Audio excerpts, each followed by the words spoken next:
नमस्कार दोस्तों, स्वागत है आपका हमारे चैनल टेल्स बाय यशु पर। यहाँ पर आपको मिलेंगी रोचक और सस्पेंसफुल कहानियाँ। अगर आपको यहाँ पर हमारी कहानियाँ पसंद आती हैं तो कृपया करके आप हमारी वीडियोस को लाइक करें, इसको अपने दोस्तों को साथ शेयर करें और साथ के साथ अपना कमेंट करना ना भूलें। अगर आप इस चैनल पर नए हैं तो कृपया करके इसे सब्सक्राइब भी करें। आपका ज़्यादा समय न लेते हुए चलो आज की कहानी को शुरू करते हैं।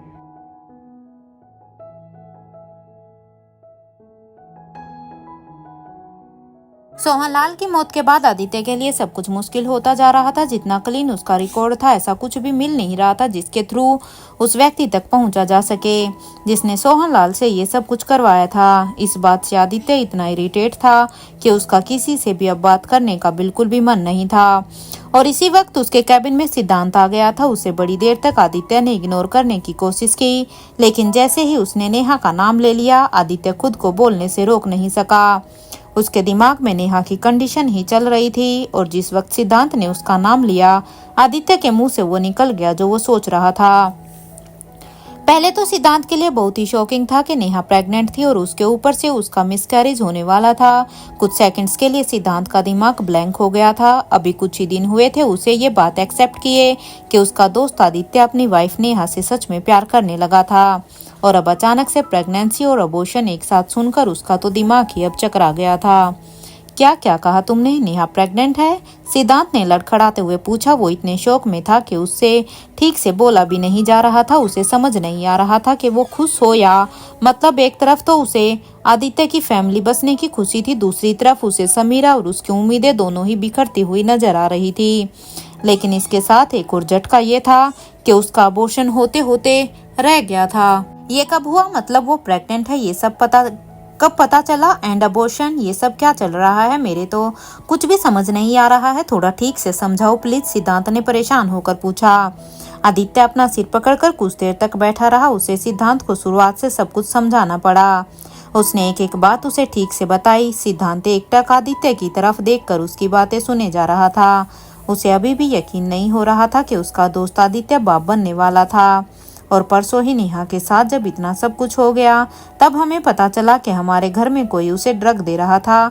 इस ड्रग की वजह से ही नेहा का मिसकैरेज हो सकता था, आदित्य ने कांपती हुई आवाज में बताया। इस बात को सुनकर उसका दिल बैठ जाता था। उसकी बातों से दर्द और गुस्सा सिद्धांत को साफ साफ दिखाई दे रहा था।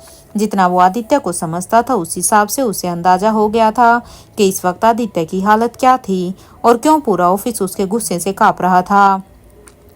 अभी नेहा कैसी है? Is she all right? Siddhant ने पूछा। हाँ, she is better, but Aditya इतना बोलकर रुक गया। उसे समझ ही नहीं आ रहा था कि क्या कहे।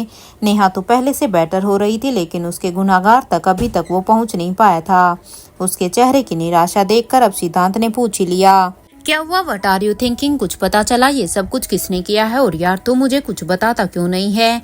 मैं शहर से बाहर गया था, इस दुनिया से नहीं चला गया था, इतना सब कुछ हो गया और यू आर स्टिल लाइक। सिद्धांत ने गुस्से में कहा। उसे ये देखकर बहुत गुस्सा आता था कि आदित्य खुशी शेयर करने में तो दोस्त मानता था, लेकिन जब कोई प्रॉब्लम आती है तो उस वक्त वह अकेले ही हैंडल करने लग जाता था। सिद्धांत ने उसे कई बार समझाया था कि प्रॉब्लम कोई भी हो, कैसी भी हो, वो शहर में हो या ना हो, वो सिद्धांत को कहीं से भी कभी भी बुला सकता है, लेकिन आदित्य ये अभी तक मान नहीं पाया था। हाँ, सोहनलाल नाम के एक सर्वेंट ने ये सब कुछ किया था और मैं कुछ नहीं कर सकता हूँ क्योंकि he is dead now, Aditya ने कहा। व्हाट? मतलब किसी ने जानबूझकर उसे मारकर सबूत मिटाने की कोशिश की है? पर ये सब कौन कर सकता है? सिद्धांत ने तुरंत कहा। हाँ, इन सब के पीछे कोई आम इंसान तो नहीं है, ये जो कोई भी है बहुत ही पहुंचा हुआ खिलाड़ी लगता है, आदित्य ने कुछ सोचते हुए कहा। बड़ी देर तक सिद्धांत और उसके बीच इस बात को लेकर चर्चा होती रही।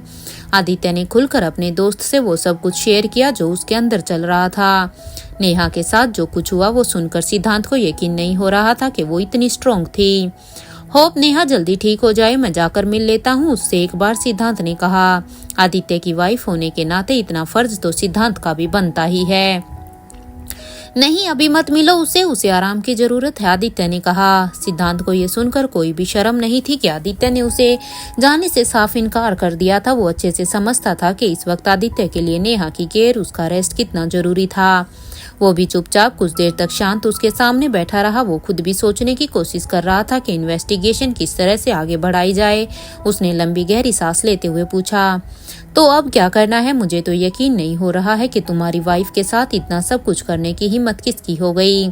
सिद्धांत ने घूम फिर के वही सवाल पूछ लिया था जिससे आदित्य 2 दिन से जूझ रहा था। पता नहीं, पर इसके पीछे जो कोई भी हो उसे इसकी कीमत चुकानी होगी। बस कुछ वक्त की बात और है। क्या यूँ समझो कि उस इंसान के पास बस कुछ वक्त ही और है। जी लेने दो उसे थोड़ा और, क्योंकि एक बार वो मेरे हाथ आ गया तो मैं उसका वो हाल करूंगा जो उसने सपने में भी नहीं सोचा होगा। आदित्य ने अपने दांत पीसते हुए कहा। हाँ, तुम ठीक कह रहे हो। उसने एक लड़की और उसके पेट में पल रहे बच्चे को मारने की कोशिश की है। It's no less than a crime. और ये कोई भी हो, इसे किसी भी बात का डर नहीं है। और जिन लोगों को डर नहीं होता दे बिकम वेरी डेंजरस। इसलिए वो फिर से कुछ ऐसा करे कि उससे पहले ही हमें उस तक पहुंचना ही होगा। सिद्धांत ने गंभीरता से कहा। आदित्य भी उसकी बातों में सिर हिला देता है और हाँ में जवाब देता है। और कहता है ये मत भूलना कि अब सिद्धांत कहता है अब ये मत भूलना कि अब मैं वापिस आ गया हूँ और इस इन्वेस्टिगेशन में मैं तेरे साथ हूँ। इसलिए कहीं पर भी कभी भी तुम्हें मेरी जरूरत लगे प्लीज लेट मी नो, सिद्धांत ने कहा। वो जानता था कि आदित्य जल्दी किसी से हेल्प नहीं मांगता था, इसलिए सिद्धांत को बार बार ये याद दिलाना पड़ता था।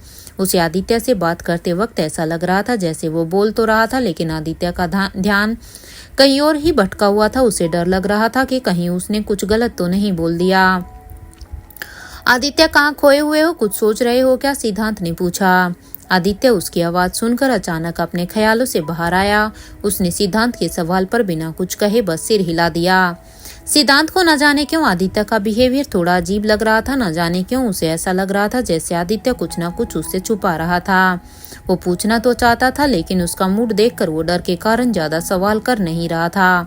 कुछ देर तक आदित्य और सिद्धांत एक दूसरे के सामने खड़े रहे, पर दोनों में से कोई कुछ बोल ही नहीं रहा था। आदित्य शायद कुछ दबा रहा था अपने अंदर और सिद्धांत डर के कारण बोल नहीं रहा था। कुछ देर बाद सिद्धांत को ही लगने लगा कि अब उसे यहाँ से चलना चाहिए। वो जानता था कि आदित्य जब बहुत परेशान होता था तो ज्यादा किसी से बात नहीं कर पाता था। यही सोचकर सिद्धांत को अब लग रहा था कि अब उसे यहाँ बैठकर आदित्य की इरिटेशन को और नहीं बढ़ाना चाहिए और उसे यहाँ से अब जाना चाहिए। ठीक है यार, मैं चलता हूँ। किसी भी तरह की जरूरत हो तो मुझे बता देना। इतने कहकर सिद्धांत अपनी जगह से उठकर खड़ा हो गया।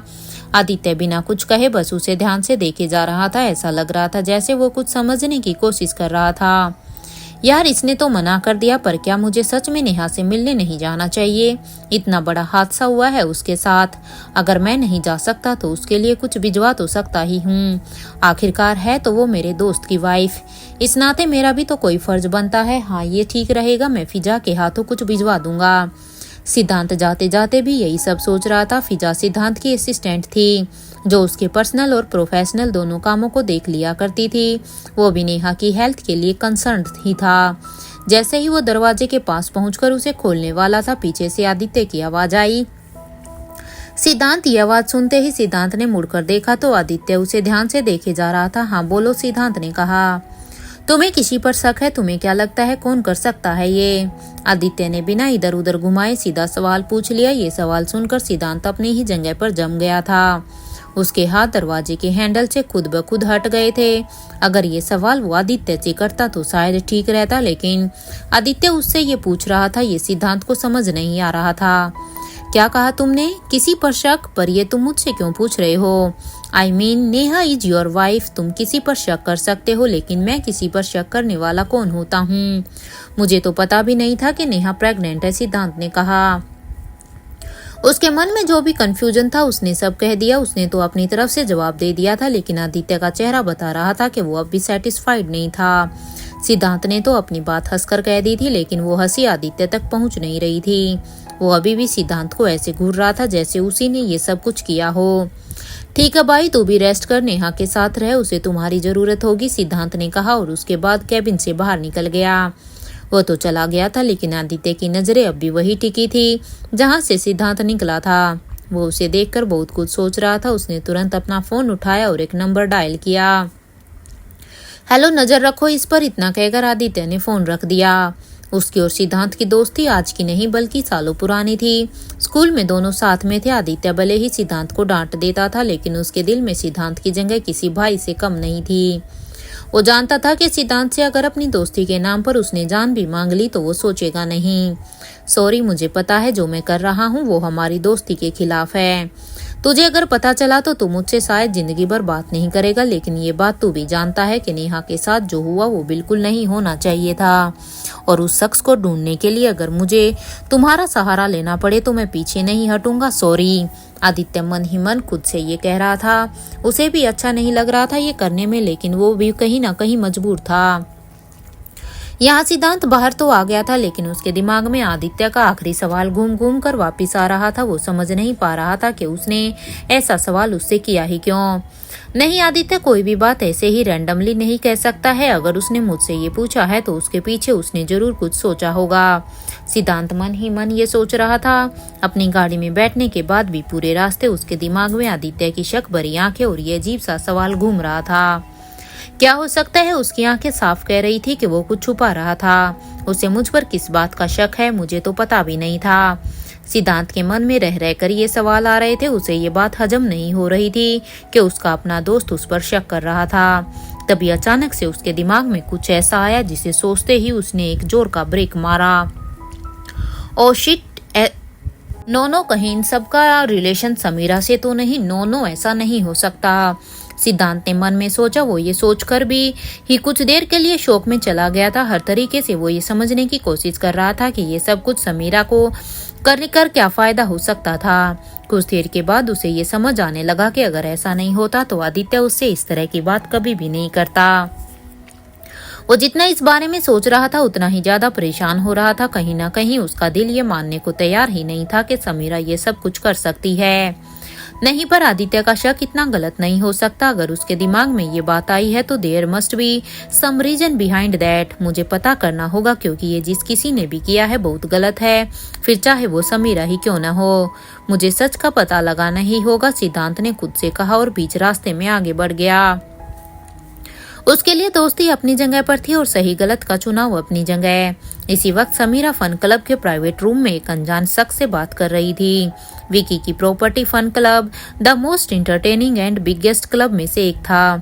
कई लोग अपने प्राइवेट काम मीटिंग्स में इस क्लब में करते थे। ये एक ऐसी जगह थी जहाँ की दीवारें भी बड़े से बड़े राज को दफन कर देती थी। यहाँ हुई मीटिंग्स और बातों के बारे में विकी के अलावा बाहर किसी को भी पता नहीं होता था। जिस आदमी से समीरा बात कर रही थी वो लगभग 30 साल का नजर आ रहा था। एकदम रफ टफ दिखने वाला ये इंसान बड़ा ही रंगीले मिजाज का लग रहा था। उसे देखकर ही ऐसा लग रहा था जैसे उसे खतरे से खेलने का बड़ा ही शौक था। उसके सामने बैठी समीरा ने वाइन का गिलास उठाते हुए कहा, थैंक यू सो मच, तुमने मेरे लिए बहुत कुछ किया है। मुझे पता नहीं कि मैं ये सब कैसे चुका पाऊंगी। इतना कहकर समीरा ने वाइन का एक घूंट लिया। जैसे जैसे वाइन उसके गले से नीचे उतर रही थी, सामने बैठे उस व्यक्ति की नजरें भी ठीक वैसे ही घूम रही थी। उसकी आंखें समीरा को लालच भरी नजरों से देख रही थी।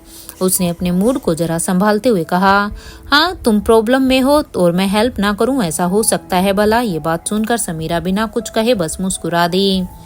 फिर भी थैंक यू, अगर तुम नहीं होते तो पता नहीं उस दिन क्या हो जाता। मुझे तो समझ नहीं आ रहा था कि क्या करूं। सोहनलाल, अगर आदित्य के हाथों आ जाता तो मेरे साथ मेरी पूरी फैमिली खतरे में आ जाती, पर ये सब कुछ होने से तुमने बचा लिया। मैं तो बहुत ज्यादा डर गई थी, लेकिन जिस तरह से तुमने इस मामले को संभाला है, थैंक यू।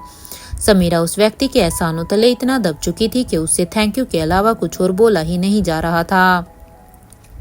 वो अच्छे से जानती थी कि अगर सोहनलाल को उस दिन मारा नहीं जाता तो आज शायद वो यहीं बैठी नहीं होती, और ये सब कुछ जिसने किया था उससे पर्सनली आकर मिलना समीरा को अपना फर्ज लग रहा था। अरे बस बस, अब क्या रुलाओगी।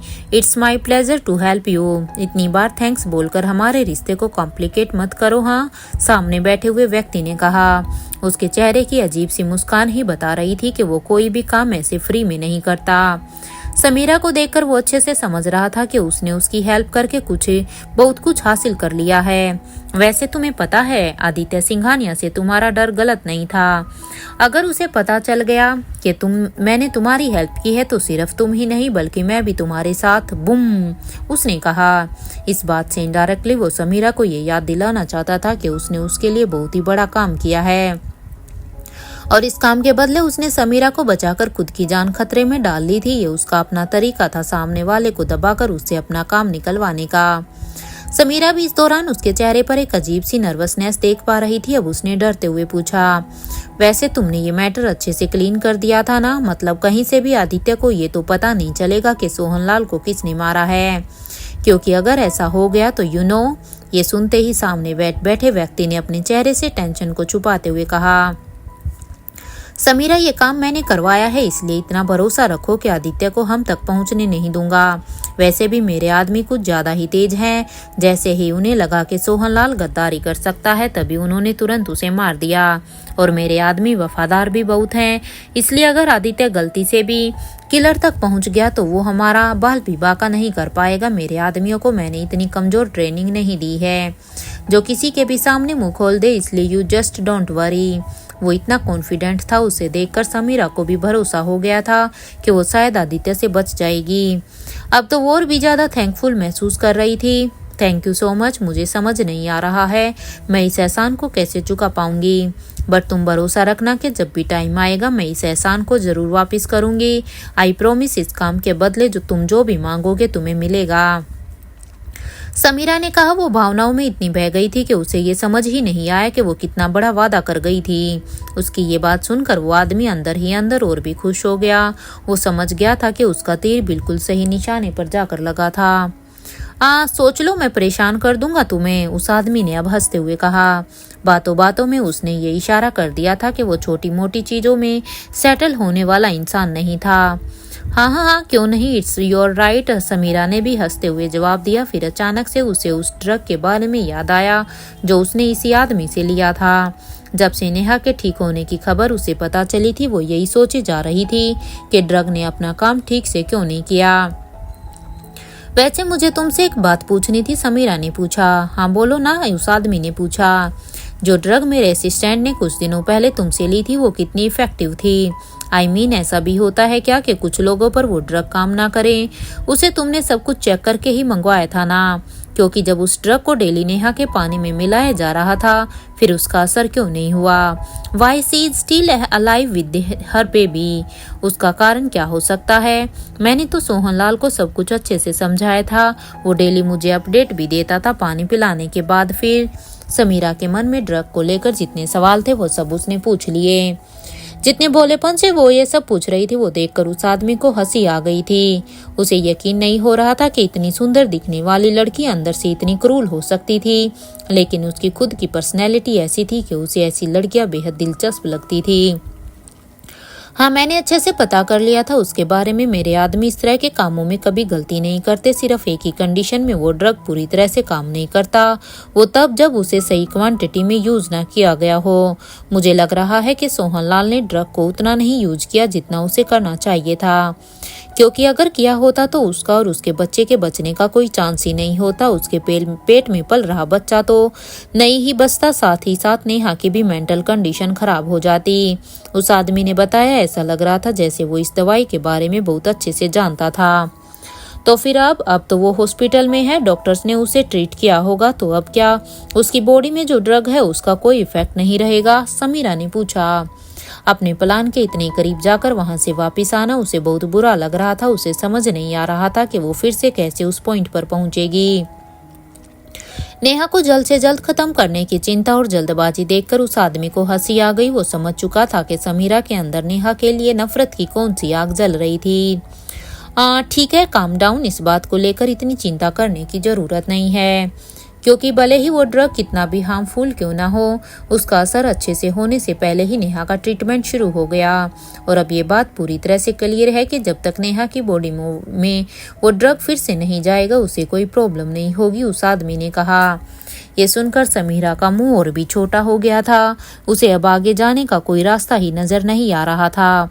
उसे इतना परेशान देखकर उस आदमी को समझ आ गया था कि उसके असली पत्ते खोलने का समय अब आ चुका है।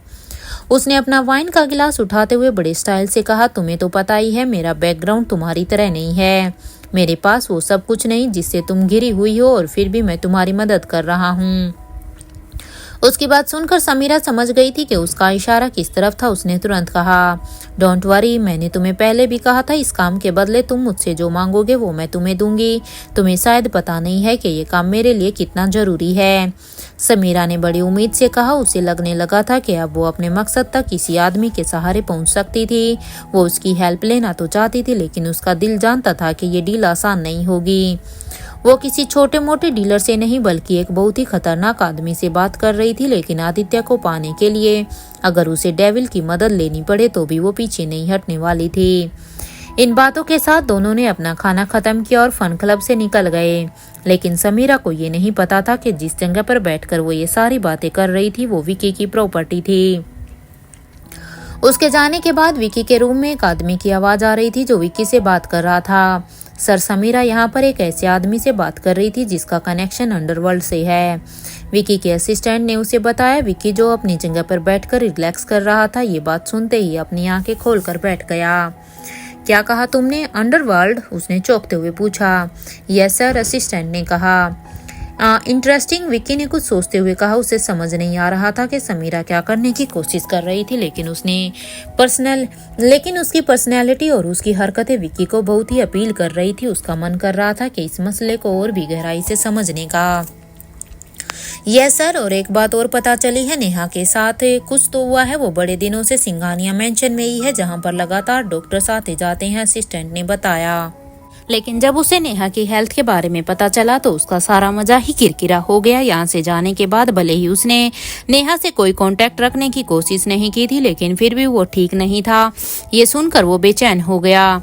क्या इट्स ऑल राइट? विकी के मुंह से पहला रिएक्शन यही निकला। उसके चेहरे पर अचानक से जो टेंशन आ गई थी उसे देखकर उसका असिस्टेंट भी चौंक गया था। वो तो नेहा की खबर सिर्फ अपडेट समझ कर लेकर आया था, लेकिन उसे नहीं पता था कि उसके बॉस को ये खबर सुनकर इतना फर्क पड़ेगा। पता नहीं सर, एग्जैक्टली तो हमें भी नहीं पता कि क्या हो रहा है, असिस्टेंट ने कहा। विक्की ये सब कुछ बड़ी ही गहराई से सोच रहा था। समीरा किसी अंडरवर्ल्ड से जुड़े आदमी से मिल रही है और यहाँ नेहा को कुछ हो गया है। मुझे ऐसा क्यों लग रहा है कि इन दोनों बातों में कोई कनेक्शन जरूर है, और मुझे पता है मेरा इंट्यूशंस गलत नहीं होता। पर समीरा क्या करना चाहती है और नेहा को क्या हुआ होगा?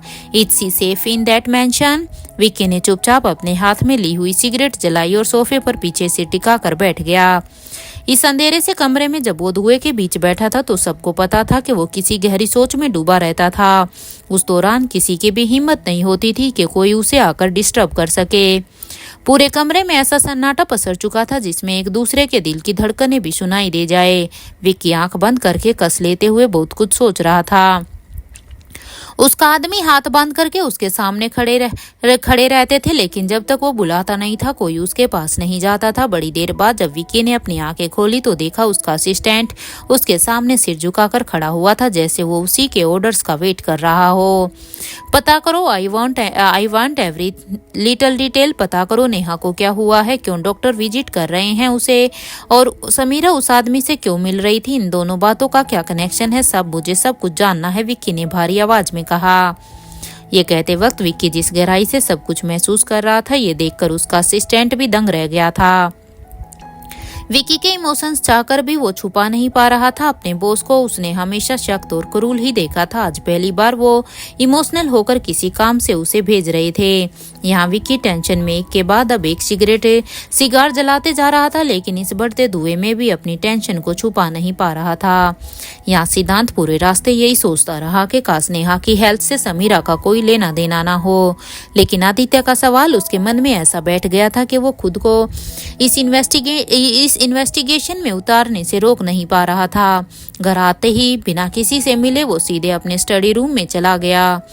काफी देर हो गई वो वहीं बैठा रहा। ऐसा कभी होता नहीं था कि वो काम की टेंशन में खाना छोड़ दे। उसकी असिस्टेंट फिजा घर पर ही रहती थी। वो घर में सर्वेंट्स को भी मैसेज कर लेती थी और सिद्धांत के छोटे मोटे पर्सनल काम को भी संभाल लेती थी।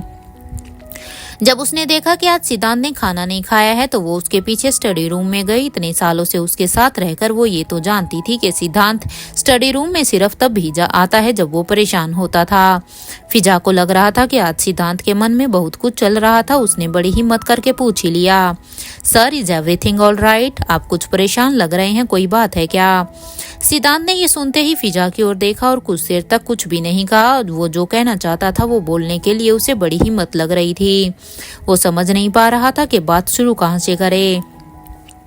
सर कहिए ना, आपने डिनर भी नहीं किया, जरूर आप कुछ ज्यादा ही परेशान है और मुझे ये बोलने की जरूरत तो नहीं है, पर आप मुझ पर भरोसा कर सकते हैं। आप जानते हैं कि आपका ऑर्डर मानना ही मेरी ड्यूटी है, इसलिए आप बिना झिझक के साथ सब कुछ कह दीजिए। फिजा ने कहा। वो उम्र में सिद्धांत से बड़ी थी और अपने एटीट्यूड से बिल्कुल प्रोफेशनल थी। सिद्धांत को उसकी बात सुनकर अपने मन को मजबूत किया और कहा, तुमने ठीक समझा है, कुछ तो है जो मुझे चैन से बैठने नहीं दे रहा। क्या मैं तुमसे कुछ पूछ सकता हूँ? सर आपको कुछ भी पूछने के लिए मुझसे पूछने की जरूरत नहीं है, प्लीज पूछिए ना, फिजा ने बड़े हक से कहा। फिजा मेरा सवाल घर के बारे में नहीं है, मुझे कुछ और पूछना है, सिद्धांत ने कहा। सर आप मुझसे कोई भी सवाल पूछ सकते हैं, अगर मुझे पता होगा तो जरूर उसका जवाब आपको दे दूंगी, फिजा ने कहा। अब तो उसे भी लगने लगा था कि सिद्धांत अपनी ही उलझनों को लेकर बहुत ही परेशान था। सच में वो जो पूछना चाहता था उसे लेकर वो खुद ही कॉन्फिडेंट नहीं था शायद, इसलिए उसे इतनी बार फिजा से ये बात पूछनी पड़ रही थी। फिजा की अपने प्रति लॉयल्टी देखकर सिद्धांत को भरोसा हो गया था कि उससे कुछ भी कह सकता था। वैसे तो इस काम को प्रोफेशनली किसी से भी करवा सकता था, लेकिन वो जानबूझकर इस मसले को पब्लिक नहीं करना चाहता था। ये बात जितने कम लोगों के बीच रहे उसके हिसाब से उतना ही अच्छा था। सिद्धांत ने फिजा के सामने वाली टेबल पर एक डॉक्यूमेंट रखा और कहा, फिजा तुम्हें किसी के बारे में कुछ पता करना है। I want you to investigate one person. ये सुनकर फिजा के चेहरे पर कुछ खास बदलाव नहीं थे। सिद्धांत को अच्छे से पता था कि फिजा के इस शहर में अच्छे कॉन्टैक्ट्स थे और किसी के बारे में पता करना और किसी पर नजर रखना उसका पुराना इंटरेस्ट था। जी सर, हो जाएगा, पर ये इन्वेस्टिगेशन किसके बारे में करनी है? फिजा ने पूछा। ये सवाल सुनकर सिद्धांत का चेहरा थोड़ा सा उदास हो गया। उसे कुछ सेकंड शांत रहकर लंबी गहरी सांस ली और जेब से अपना फोन निकाला। इस डॉक्यूमेंट को आगे करते हुए उसने अपने फोन में एक लड़की की तस्वीर निकाली। डॉक्यूमेंट और फोन दोनों फिजा को पकड़ाते हुए सिद्धांत ने बड़े भारी मन से कहा, इसके बारे में। फिजा ने देखा वो फोटो में जो लड़की थी वो भला की खूबसूरत लग रही थी। जैसे ही उसने डॉक्यूमेंट में उसका नाम पढ़ा तो वो वहां लिखा हुआ था समीरा बजाज। ये नाम पढ़ते ही फिजा का दिमाग एकदम से ही कंफ्यूज हो गया था, लेकिन सिद्धांत के आगे वो अपने चेहरे पर एक भी शिकन नहीं लाना चाहती थी। इतने सालों में सिद्धांत के साथ काम करने से उसे पता था कि समीरा उसकी कितनी अच्छी दोस्त थी और कई बार फिजा को शक भी होता था कि सिद्धांत के मन में शायद समीरा के लिए दोस्ती से बढ़कर बहुत कुछ था। तो फिर आज ऐसा क्या हो गया था कि इतने अच्छे दोस्त को अपने ही दोस्त पर शक था, जिसकी वजह से वो उस पर नजर रखने की बात कर रहा था। ये सारी बातें फिजा के मन में चल जरूर रही थी, लेकिन उसके लिए सिद्धांत का ऑर्डर सबसे ज्यादा इम्पोर्टेंट था। अगर उसने कह दिया तो फिजा किसी के बारे में भी पता कर सकती थी, फिर चाहे वो कोई भी हो। आई नो ये चेहरा और नाम देखकर तुम्हारे मन में बहुत से सवाल होंगे, पर अभी मैं बस तुम्हारी हेल्प चाहता हूँ। अगर मैं इस मामले में किसी पर ट्रस्ट कर सकता हूँ तो वो सिर्फ तुम हो। बस ये समझ लो, ये इन्वेस्टिगेशन मेरे लिए बहुत ही जरूरी है। मुझे पता है तुम्हारी लोगों में अच्छी पकड़ है और इसलिए ये काम तुम्हारे लिए मुश्किल नहीं होगा। बस ध्यान ये रहे कि समीरा को इस बात की कानो कान खबर ना हो कि कोई उस पर नजर रख रहा है और उसके बारे में कुछ भी पता करने की कोशिश कर रहा है। सिद्धांत ने समझाया था। वो जानता था कि समीरा बहुत ही चौकन्ना रहती थी, इसलिए उसे बचना फिजा के लिए शायद थोड़ा सा मुश्किल हो सकता था। सर आपने बोला और काम हो गया, बस इसके आगे आपको कुछ भी सोचने की जरूरत नहीं है। डॉक्यूमेंट को लेकर फिजा ने अपने फोन से सिद्धांत के फोन में खुली फोटो की फोटो खींच ली और सिद्धांत को इस फोन काम के हो जाने का विश्वास दिलाकर फिजा वहां से चली गई। उसके जाने के बाद भी सिद्धांत अपने हाथों में वही तस्वीरें खोले खड़ा था जो उसने फिजा को दिखाई थी। यह फोटो सिद्धांत की फेवरेट थी। समीरा आज तक सबसे ज्यादा खूबसूरत उसी फोटो में लगती थी। उसे यकीन नहीं हो रहा था कि उसने अपनी दोस्त समीरा पर किसी को नजर रखने के लिए कहा था। सॉरी समीरा, पर मेरे पास कोई रास्ता नहीं था। मेरा दिल कहता है कि तुम ये सब कुछ नहीं कर सकती, लेकिन अगर आदित्य का शक सही है तो नेहा को सच जानने का पूरा हक है। मैंने कभी नहीं सोचा था कि मुझे अपनी पावर का इस्तेमाल तुम पर करना पड़ेगा। होप मैं आदित्य को गलत साबित कर पाऊं। सिद्धांत इमोशनल होकर मन ही मन सोच रहा था। आदित्य शाम को थोड़ा जल्दी घर आ गया था। पूरे दिन नेहा की चिंता में वैसे भी उसका ज्यादा मन नहीं लग रहा था। सुबह से उसका चेहरा उतरा हुआ था। लेकिन जैसे ही उसने कमरे में आकर नेहा को चैन से लेटे हुए देखा, उसे सुकून भरी सांस आई। ऐसा लग रहा था जैसे नेहा को देखे बिना उसे एक अधूरापन सा लगता था, जो उसे देखते ही पूरा हो जाता है। डोंट वरी आदित्य, नेहा बिल्कुल ठीक है। पूरा दिन मैं उसके साथ ही थी, बस वो थोड़ा सा थका महसूस कर रही थी, इसलिए जल्दी सो गई। बाकी घबराने वाली कोई बात नहीं है, मरियम ने आदित्य को परेशान देखकर समझाया। आदित्य आंटी की बात सुन कर सिर तो हिला रहा था, लेकिन उसकी चिंता अब भी कम नहीं हो रही थी। यस डैड, बड़ी बिल्कुल ठीक है। मैंने आज उनका बहुत ध्यान रखा है, आप पूछना उनसे। मैं तो रोई भी नहीं उनके सामने, मैं सिर्फ और सिर्फ हैप्पी थी, जैसा आपने कहा था, पीहू ने कहा। उसने अपने छोटे छोटे हाथों को आदित्य के सख्त हाथों पर रख कर कहा, आप देखना बहुत ही जल्दी हम तीनों फिर से हैप्पी फैमिली हो जाएंगे, पीहू ने चिल्लाते हुए खुशी से कहा। उसकी बात सुनकर आदित्य और मरियम दोनों को हंसी आ गई। उसने तुरंत पीहू को गले से लगा लिया। कई बार वो सोचता था कि उसने ऐसे कौन से काम किए थे जो नेहा और पीहू उसकी लाइफ में ब्लेसिंग बनकर आए थे। पीहू के साथ डिनर करने के बाद वो बहुत बड़ी देर तक नेहा के कमरे में बैठा रहा। वो चुपचाप उसे शांति से देख रहा था। उसे सुकून से सोता देख आदित्य के दिल को अब ठंडक मिल रही थी। पीहू को उसने मरियम के साथ ऊपर सोने के लिए भेज दिया था। थोड़ी देर बाद मयंक उसका लिविंग रूम में इंतजार कर रहा था। नेहा नीचे वाले रूम में थी, इसलिए आदित्य भी अपने सारे काम अब नीचे लेकर ही बैठता था। सर, मुझे आपको कुछ बताना है। जैसा कि आपने कहा था, हमने सोहनलाल के बेटे विकास के कर्जे के बारे में काफी कुछ पता किया। ये पता चला कि जुए में हारे पैसों के कर्जे में वो अभी भी डूबा हुआ है। मतलब अभी तक किसी ने भी उसे पैसे नहीं दिए हैं। हमने सारे लीड्स को पता करने की कोशिश की, लेकिन अनफॉर्चुनेटली सिर्फ सोहनलाल ही एक ऐसी लीड थी जो हमारी मदद कर सकती थी, और अब वो नहीं है। मयंक ने बड़ी हिम्मत करके सिर झुकाकर ये बात आदित्य से कही। Sorry sir, but we are clueless now, उसने आगे कहा। शट अप, मैं तुम्हारी नॉनसेंस बातें सुनने के लिए नहीं आया हूँ, चिल्लाते हुए आदित्य ने गुस्से में कहा। क्या समीरा ने मिटा दिए थे खुद के खिलाफ सारे सबूत? क्या सिद्धांत फिजा की मदद से पहुंच पाएगा समीरा की चाल तक? क्या होगा इन तीनों की दोस्ती का अगला मोड़?